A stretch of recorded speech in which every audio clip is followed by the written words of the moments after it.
الشيطان الرجيم بسم الله الرحمن الرحيم للرجال نصيب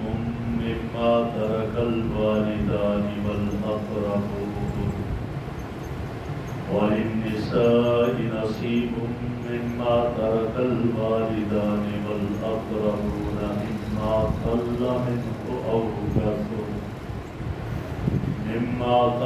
منه أو كثر نصيبا مفروضا للرجال نصیب، مردوں کے لیے بھی حصہ مقرر ہے، مما ترک الوالدان، اس میں سے جو والدین نے چھوڑا، والاقربون، اور قریبی رشتہ داروں نے چھوڑا، وللنساء نصیب مما ترک الوالدان والاقربون، اور عورتوں کے لیے بھی حصہ ہے اس میں سے جو والدین نے چھوڑا اور قریبی رشتہ داروں نے چھوڑا، مما قل منہ،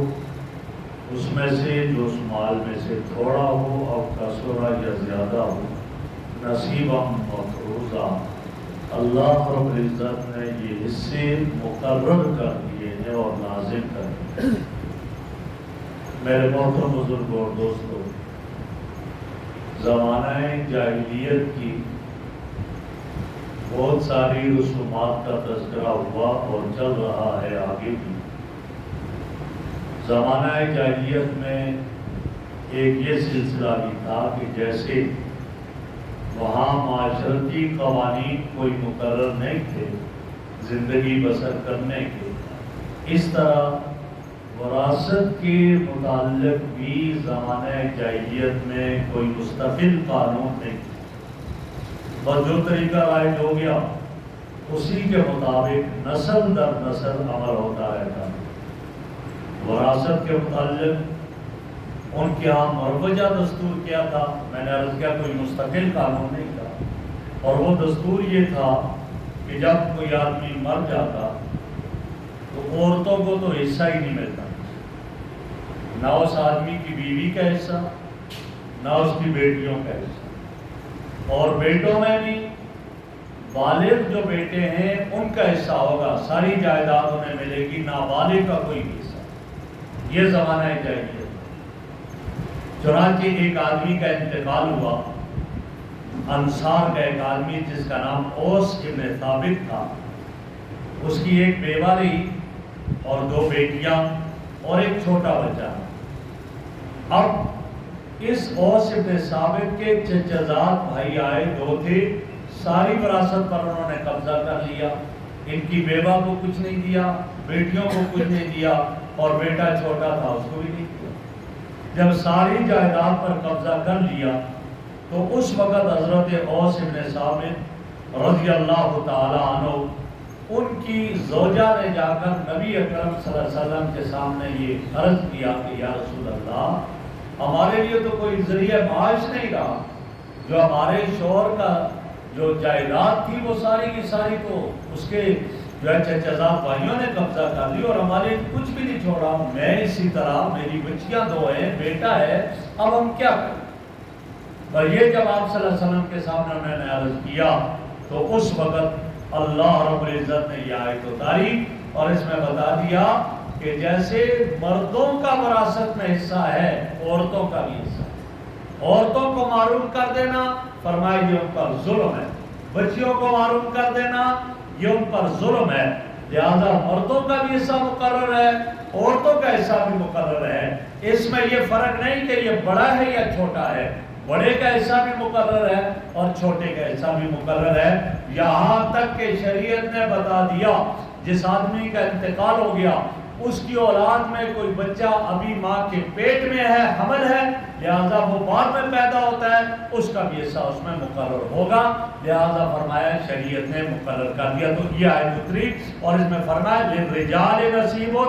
مردوں کے لیے حصہ ہے، اب وہ نہیں چھوٹے ہوں یا بڑے، سب کے لیے، اور مما ترک الوالدان، جو والدین نے چھوڑا یا قریبی رشتہ داروں نے چھوڑا، وللنساء نصیب، تم عورتوں کو محروم کرتے ہو؟ نہیں، عورتیں محروم نہیں ہو سکتی، عورتوں کا بھی اس میں حصہ ہے جو ان کے والدین یا ان کے رشتہ داروں، جیسے شوہر نے چھوڑ دیا بیوی کا حصہ اس میں ہے باقاعدہ، مما قل منہ او کثر، چاہے تھوڑا چھوڑے یا زیادہ۔ فرمایا کہ وراثت میں حصہ ہوگا، جس کو تھوڑا سا ملتا ہے اس کا بھی حصہ ہوگا، اور جس سے زیادہ ملے وہ بھی ہوگا۔ یہ سارے کا سارا حصہ مقرر ہے، لہذا اس لیے کہا گیا کہ اس لیے یہ کہنا کہ جی نہیں ان کا حصہ نہیں ہے، فرمایا ایسی بات نہیں ہے، بلکہ اللہ رب العزت نے ان کے حصے مقرر کیے، اور ہر وارث کا حصہ اللہ نے مقرر کیا۔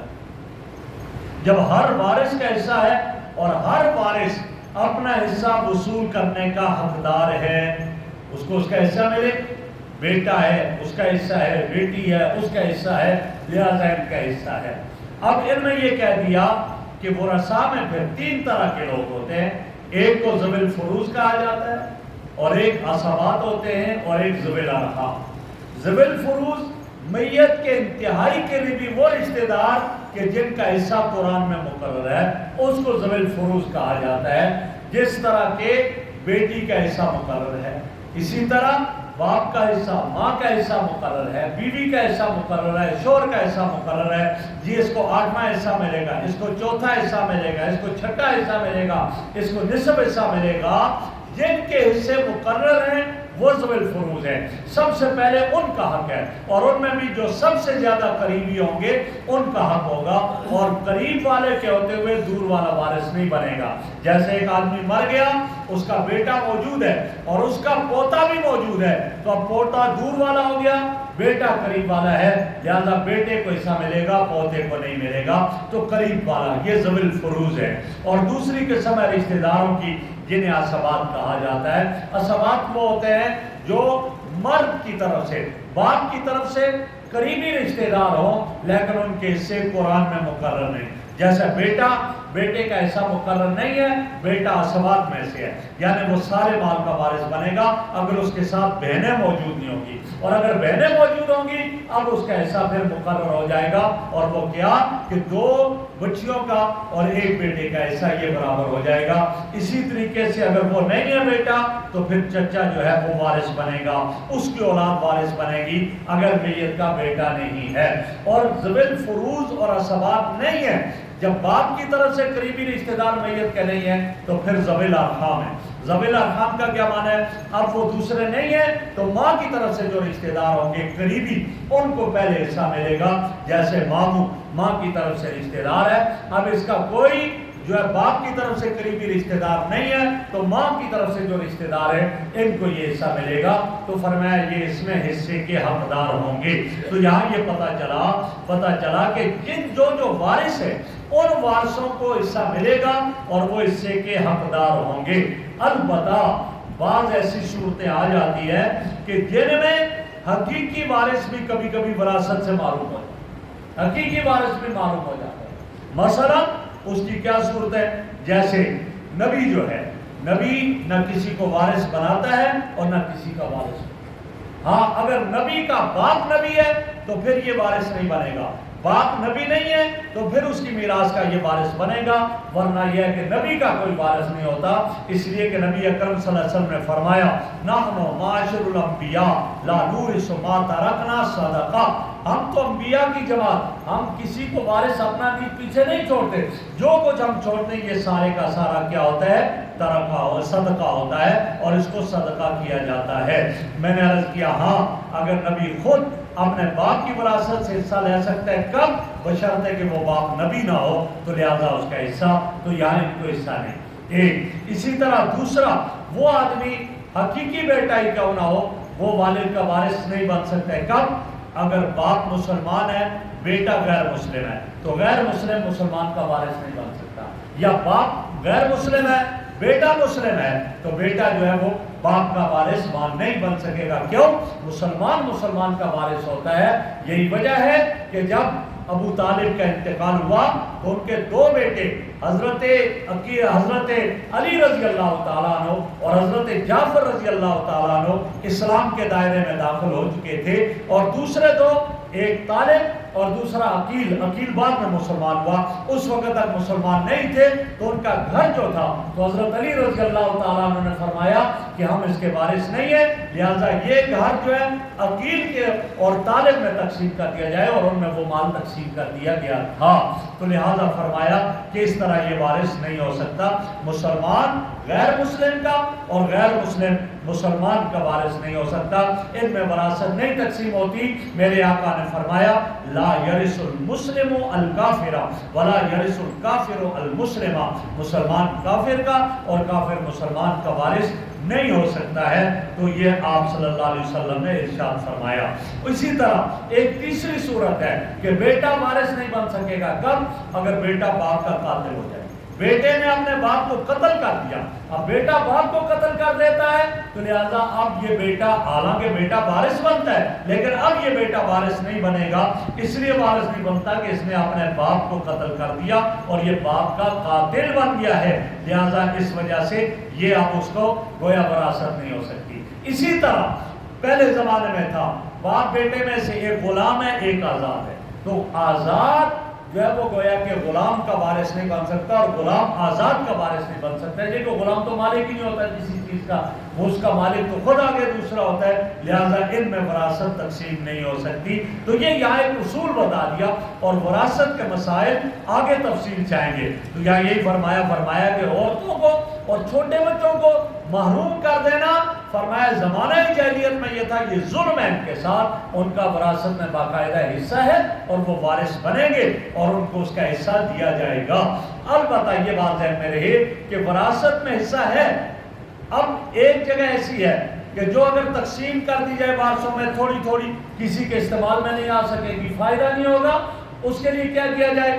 یا اس کو بیچ کر اس کی قیمت لگائی جائے اور اس کی بھی قیمت کو وراثت کے اعتبار سے سب وارثوں میں تقسیم کر دیا جائے، یا کسی ایک کو دے دی وارثوں میں سے، اس سے باقی قیمت لے لی اور وہ وارثوں میں تقسیم کر دی، تو اس طرح ہو جائے گا۔ اور ورنہ یہ جہاں جہاں بھی حصہ ہوگا، یہاں تک ایک کپڑا ہے، اس کپڑے کے اندر بھی اگر ان کا حصہ ہے سب کا، تو سب کا اس میں برابر کا حصہ ہوگا اور سارے اس میں وارث بنیں گے۔ اسی وجہ سے آپ ذرا غور کریں، کبھی کیا ہوتا ہے جی یہ آدمی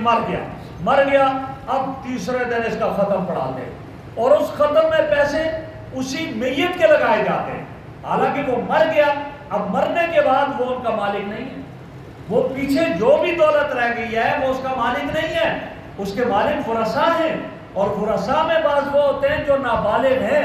اب اسی کی ان پیسوں میں سے اس کا ختم پڑھا کر آپ کر رہے ہیں، جبکہ نابالغ بچہ ہے اور نابالغ بچے کی اجازت کا بھی اعتبار نہیں ہے، لہذا اس کی اجازت کے بغیر اس کا پیسہ اس میں لگایا جاتا ہے، جو کہ صحیح نہیں ہے۔ ہاں اب ختم پڑھا رہے ایک آدمی، اپنی جیب سے لگائے نا، اپنا پیسہ لگائے، پھر بات بنے گی۔ تو اس لیے ان چھوٹے یتیم بچوں کی اور ان چھوٹے چھوٹوں کی ان کے مال کا خیال کیا جائے اور ان کے مال کو اس طرح جو ہے ان کی اجازت کے بغیر خرچ نہ کیا جائے، اور اس طرح کرنا صحیح نہیں ہے، اس سے بچا جائے۔ تو یہ میراث کے احکام ہیں، آگے انشاءاللہ یہ احکام چلتے رہیں گے۔ اللہ رب العزت ہمیں عمل کی توفیق